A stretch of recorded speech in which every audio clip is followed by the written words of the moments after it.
कहानी की शुरुआत होती है अफगानिस्तान के शहर कंदाहार से, जहां फिजाओं में जंग की बू रची बसी है। यह वह वक्त है जब यहां अमेरिका का कब्जा है। स्क्रीन पर हमें एक अमेरिकन कॉन्वॉय दिखाया जाता है जिनकी गाड़ियां सड़क पर फंसी हुई हैं क्योंकि उनमें से एक गाड़ी खराब हो चुकी है। इस काफिले की मदद के लिए दूर दराज इलाके से एक दूसरा ग्रुप रवाना होता है। इसी कॉन्वॉय में हमारी कहानी का हीरो मौजूद है जिसका नाम है सार्जेंट 81। वह एक माहिर मैकेनिकल इंजीनियर है और इस वक्त एक ट्रक की मरम्मत कर रहा है। सार्जेंट 81 का भाई भी इसी टीम में है और दोनों भाई आज कई दिनों के बाद एक दूसरे से मिलने पर बहुत खुश होते हैं। सार्जेंट 81 का भाई उसे छेड़ते हुए कहता है कि हमें फ्रंट लाइंस पर होना चाहिए था। याद है हमने मिलकर आर्मी रेंजर्स बनने का सपना देखा था, अब भी हम इस सपने को पूरा कर सकते हैं। पर सार्जेंट 81 को लगता है कि अब बहुत देर हो चुकी है और उससे अब इन बातों में ज्यादा दिलचस्पी नहीं रही। लेकिन वह नहीं जानते थे कि अगला ही पल उनकी जिंदगी हमेशा के लिए बदलने वाला है। अचानक एक मिसाइल ट्रक को लगता है और एक जोरदार धमाका होता है। तालिबान बागी हमला कर देते हैं। सिपाही अपने हथियार लेकर जवाबी फायरिंग की कोशिश करते हैं, लेकिन हर तरफ तबाही मच जाती है। ट्रक लगातार तबाह हो रहे होते हैं।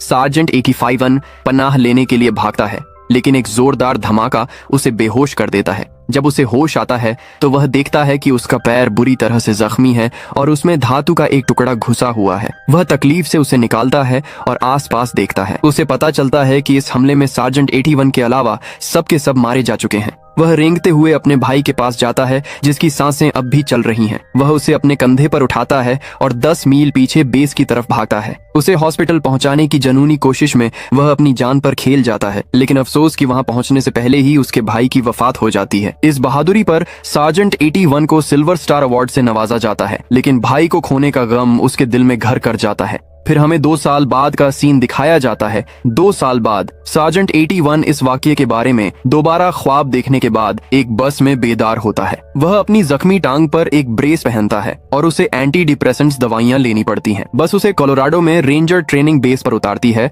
जहां वह असेसमेंट सिलेक्शन प्रोग्राम में शामिल होता है। इस्तकबालिया हॉल में वह अपनी तमाम जाती चीजें जमा करवाते हैं और अपने नाम, कागजात और रैंक एक बैग के अंदर रखते हैं। यहाँ पर तमाम रिक्रूट को एक नंबर दिया जाता है और सार्जेंट को 81 नंबर मिलता है। इसके रिकॉर्ड की वजह से इसे टीम लीडर मुकर्रर किया जा सकता था, लेकिन वह इसे मुस्तरद कर देता है। इसके बाद फर्स्ट सार्जेंट टोरेस उन्हें बताता है कि उनकी यह ट्रेनिंग 8 हफ्तों तक जारी रहेगी और उनकी जज्बाती, जिस्मानी और दिमागी ताकत का इम्तिहान लेने के लिए यह इंतहाई मुश्किल होगी। अगर वह आखिरी मरहले तक पहुंच जाते हैं तो वह 24 घंटे के एक फर्जी मिशन का हिस्सा बनेंगे जिसे डेथ मार्च कहा जाता है, जो फिनिश लाइन को पार करने से मुकम्मल होता है। रेंजर्स बनने के अहल होने का यही वाहिद तरीका है। फिर इसके बाद इन सब की बाकायदा ट्रेनिंग शुरू होती है। ये ट्रेनिंग इंतहाई मुश्किल और सख्त होती है। यहाँ मौजूद हर भर्ती होने वाले को अपनी हदों से बढ़कर मेहनत करनी पड़ती है। इसी दौरान हमें नजर आता है कि सार्जेंट 81 बाकी लोगों की तरह किसी से ज्यादा घुलता मिलता नहीं है। वह ज्यादातर खामोश रहता है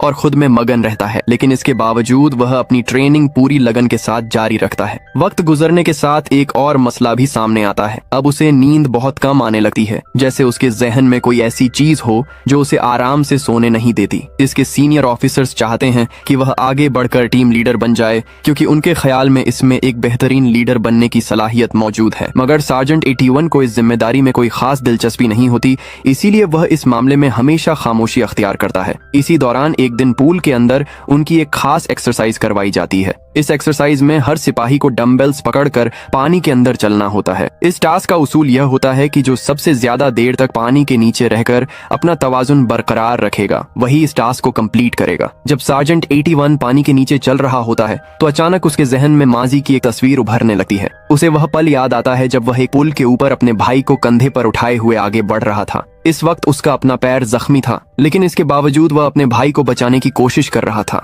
यह याद उसके जहन पर इस कदर हावी हो जाती है, वह हकीकत और माजी के दरमियान फर्क ही भूल जाता है। वह इस याद में इतना ज्यादा खो जाता है कि उसकी सांसें रुकने लगती हैं।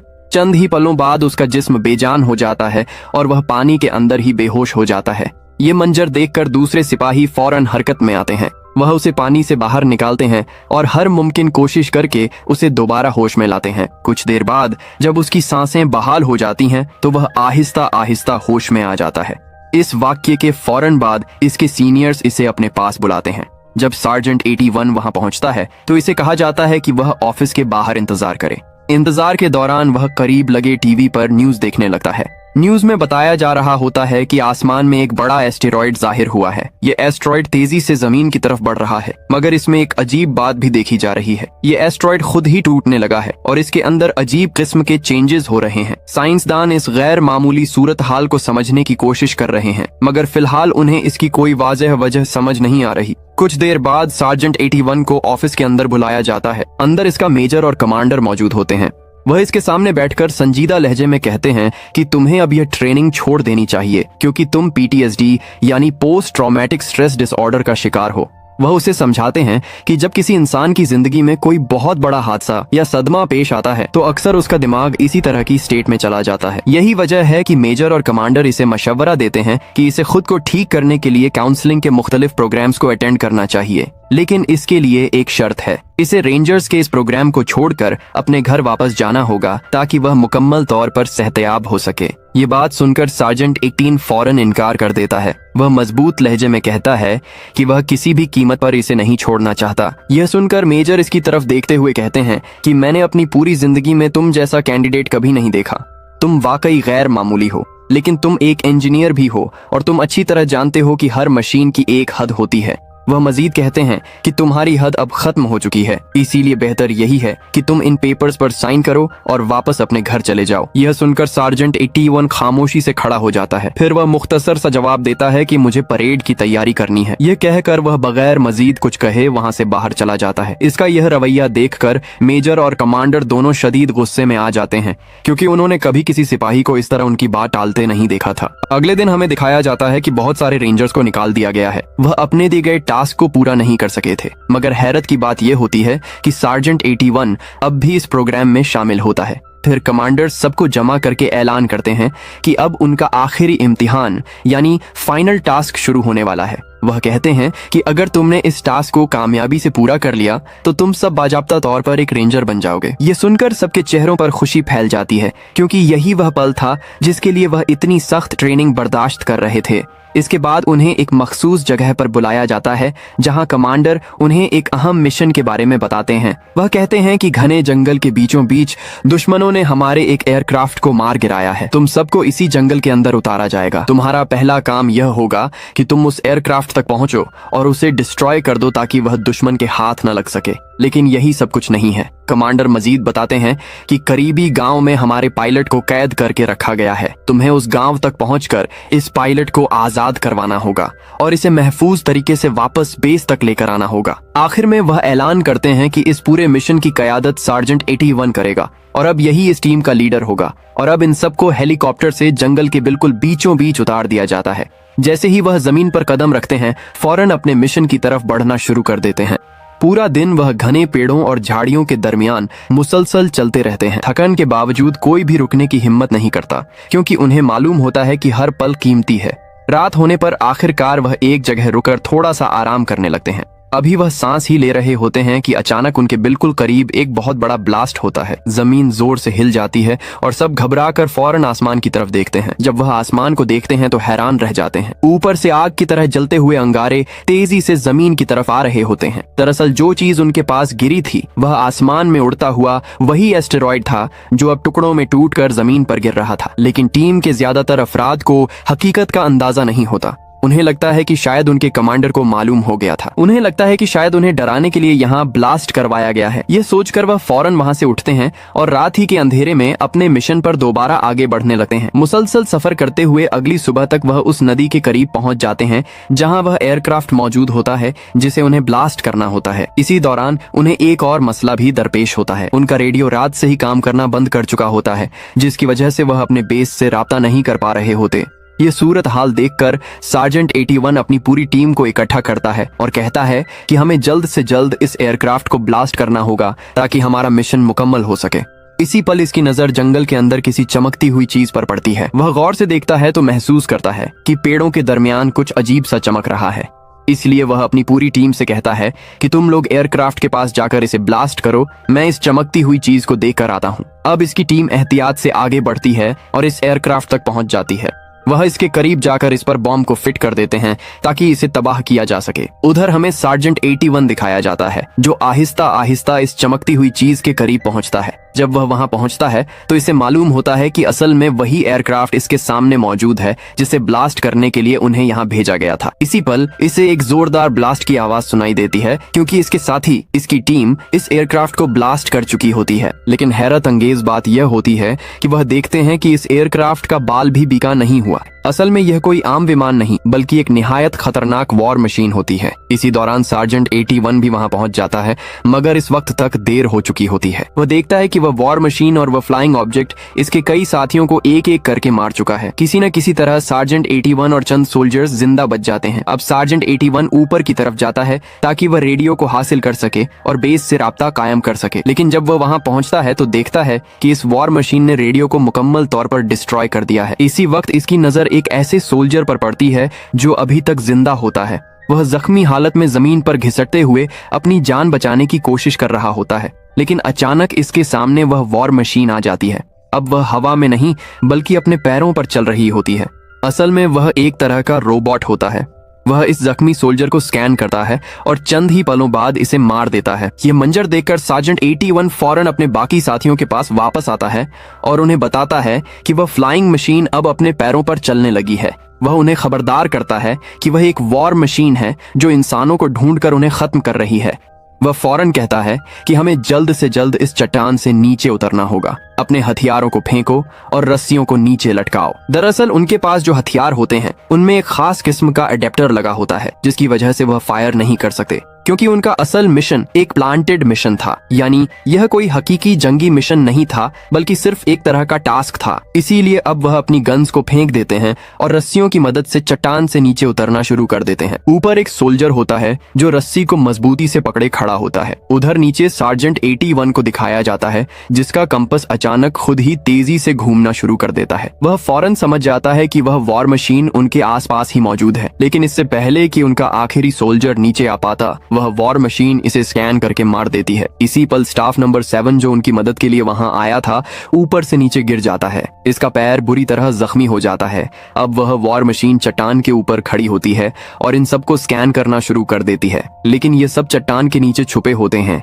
इसलिए वह इसकी रेंज से बाहर रहते हैं। सिर्फ 7 का जख्मी पैर इसकी रेंज में आ जाता है। जैसे ही वह इसे स्कैन करती है वह फौरन इन पर अटैक करना शुरू कर देती है। यह सब अपनी जान बचाने के लिए तेजी से वहां से भागते हैं और जल्दी जल्दी इस वॉर मशीन की रेंज से दूर पहुंच जाते हैं। अब किसी को कुछ समझ नहीं आ रहा होता कि यह खतरनाक मशीन आखिर आई कहां से है। कुछ लोगों का ख्याल होता है कि शायद यह रशिया का कोई खुफिया हथियार है, जबकि कुछ को लगता है कि यह चाइना की बनाई हुई मशीन हो सकती है, लेकिन हकीकत इससे कहीं ज्यादा खौफनाक होने वाली होती है। अब यह सब 7 को सहारा देकर आगे बढ़ने लगते हैं। कुछ फासले पर उन्हें एक नदी नजर आती है जिसका बहाव बहुत तेज होता है। सार्जेंट 81 अपनी जान को खतरे में डालकर नदी के दूसरी तरफ जाता है और वहां जाकर रस्सी को मजबूती से बांध देता है। अब बाकी सोल्जर्स इस रस्सी की मदद से नदी को पार करने की कोशिश करते हैं, लेकिन जैसे ही वह बीच में पहुंचते हैं कंपास एक बार फिर से बहुत तेजी से घूमना शुरू कर देता है। यह देखकर सार्जेंट 81 फौरन समझ जाता है कि वह वॉर मशीन एक बार फिर उनके आसपास पहुंच चुकी है।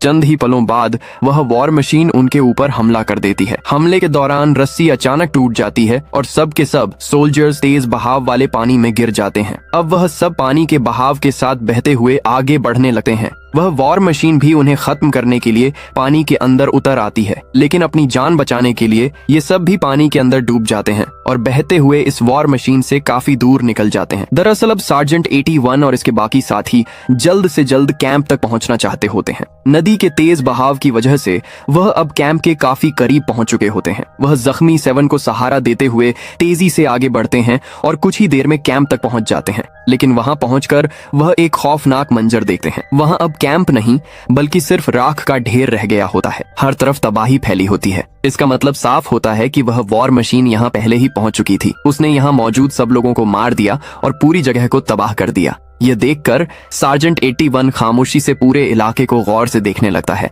फिर वह अपने साथियों को बताता है कि वह वॉर मशीन जमीन की नहीं बल्कि आसमान से आई है। वह सबको एक ऊंची चट्टान की तरफ इशारा करता है और बताता है कि सबसे पहले वह इसी चट्टान से टकराई थी। इसके बाद वह नीचे नदी की तरफ आई। वहां पर हमने इसे ब्लास्ट करने की कोशिश की, जिसके बाद इसने हम पर हमला करना शुरू कर दिया। इसी दौरान एक सोल्जर कहता है कि काफी दिनों से टीवी पर एस्टेरॉइड की न्यूज चल रही थी, मुझे लगता है कि ये वही चीज है। दूसरा सोल्जर हैरान होकर पूछता है कि तुम्हारे कहने का मतलब क्या है। तब सार्जेंट 81 कहता है कि यह सही कह रहा है, जो भी चीज है वह हमारी दुनिया की नहीं है, वह एक एलियन वॉर मशीन है। वह फौरन सबको कहता है कि हमें जल्द से जल्द यहाँ से दूसरे बेस तक पहुँचना होगा ताकि हम सबको इन्फॉर्म कर सकें।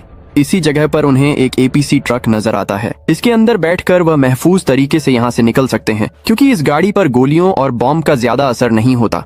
अब वह सब मिलकर इस APC को तैयार करने लगते हैं, लेकिन इसी दौरान उन्हें अंदाजा हो जाता है कि वह एलियन वॉर मशीन उनके आसपास ही मौजूद है क्योंकि कंपास बहुत तेजी से घूम रहा होता है। यह सब फौरन APC के अंदर बैठ जाते हैं। इसी वक्त उनका एक साथी गोलियां लेने के लिए जाता है। जब वह गोलियों के बॉक्सेस लेकर वापस आ रहा होता है तो अचानक वहां एलियन वॉर मशीन पहुंच जाती है। वह इसे स्कैन करती है और फौरन इस पर हमला करके इसे मार देती है, लेकिन मरने से पहले वह सोल्जर गोलियों के बॉक्सेस को सार्जेंट 81 की तरफ फेंक देता है। सार्जेंट 81 उन्हें पकड़कर फौरन APC के अंदर आ जाता है। अब वह सब इस गाड़ी में बैठकर वहाँ से तेजी से निकलने लगते हैं, लेकिन वॉर मशीन अभी भी उनके पीछे होती है। वह उनकी APC के सामने कई बॉम्ब बरसाना शुरू कर देती है। किसी न किसी तरह वह इन हमलों से बचकर आगे निकलने में कामयाब हो जाते हैं। अब वह भी वॉर मशीन पर हमला करते हैं, लेकिन वह इतनी ज्यादा एडवांस्ड होती है कि उनके हमलों का इस पर कोई असर नहीं होता। इसके बाद वॉर मशीन इन पर लेजर से हमला करना शुरू कर देती है।